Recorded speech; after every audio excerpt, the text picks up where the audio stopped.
how we got here. Why do we cry? Why are some jokes funny?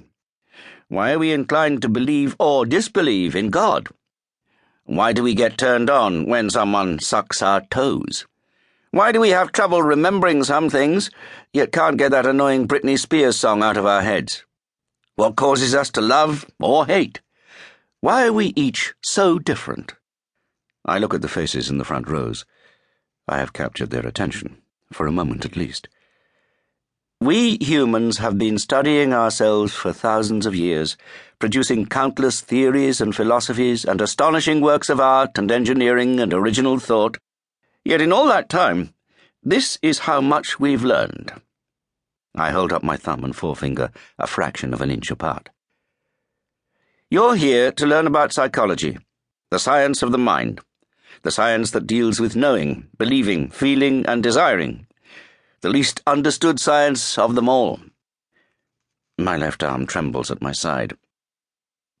Did you see that? I ask, raising the offending arm. It does that occasionally. Sometimes I think it has a mind of its own, but of course that's impossible. One's mind doesn't reside in an arm or a leg. Let me ask you all a question. A woman walks into a clinic. She is middle-aged, well-educated, articulate, and well-groomed. Suddenly, her left arm leaps to her throat, and her fingers close around her windpipe.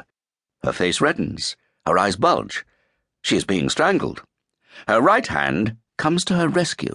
It peels back the fingers and wrestles her left hand to her side. What should I do? Silence. A girl in the front row nervously raises her arm.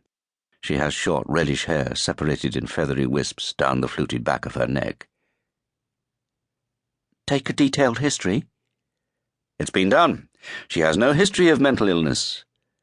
Another hand rises. It is an issue of self-harm. Obviously, but she doesn't choose to strangle herself. It is unwanted, disturbing. She wants help. A girl with heavy mascara brushes hair behind her ear with one hand. Perhaps she's suicidal. Her left hand is. Her right hand obviously doesn't agree. It's like a Monty Python sketch. Sometimes she has to sit on her left hand to keep it under control. Is she depressed? Asks a youth with a gypsy earring and gel in his hair. No. She's frightened, but she can see the funny side of her predicament. It seems ridiculous to her. Yet at her worst moments she contemplates amputation. What if her left hand strangles her in the night when her right hand is asleep? Brain damage? There are no obvious neurological deficits, no paralysis or exaggerated reflexes. The silence stretches out, filling the air above their heads, drifting like strands of web in the warm air. A voice from the darkness fills the vacuum. She had a stroke. I recognize the voice. Bruno has come to check up on me on my first day. I can't see his face in the shadows, but I know he's smiling. Give that man a cigar, I announce. The keen girl in the front row pouts. But you said there was no brain damage. I said there were no obvious neurological deficits. This woman had suffered a small stroke on the right side of her brain in an area that deals with emotions.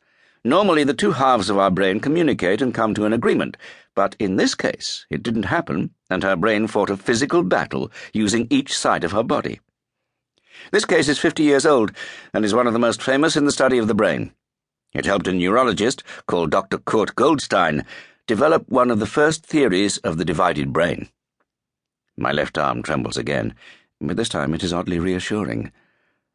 Forget everything you've been told about psychology. It will not make you a better poker player, nor will it help you pick up girls or understand them any better. I have 3 at home, and they are a complete mystery to me. It is not about dream interpretation, ESP, multiple personalities, mind reading, Rorschach tests, phobias, recovered memories, or repression. And most importantly, it is not about getting in touch with yourself. If that's your ambition, I suggest you buy a copy of Big Jugs magazine and find a quiet corner. There are snorts of laughter. I don't know any of you yet, but I know things about you. Some of you want to stand out from the crowd, and others want to blend in. You're possibly looking at the clothes your mother packed you and planning an expedition to H&M tomorrow to purchase something distressed by a machine that will express your individuality by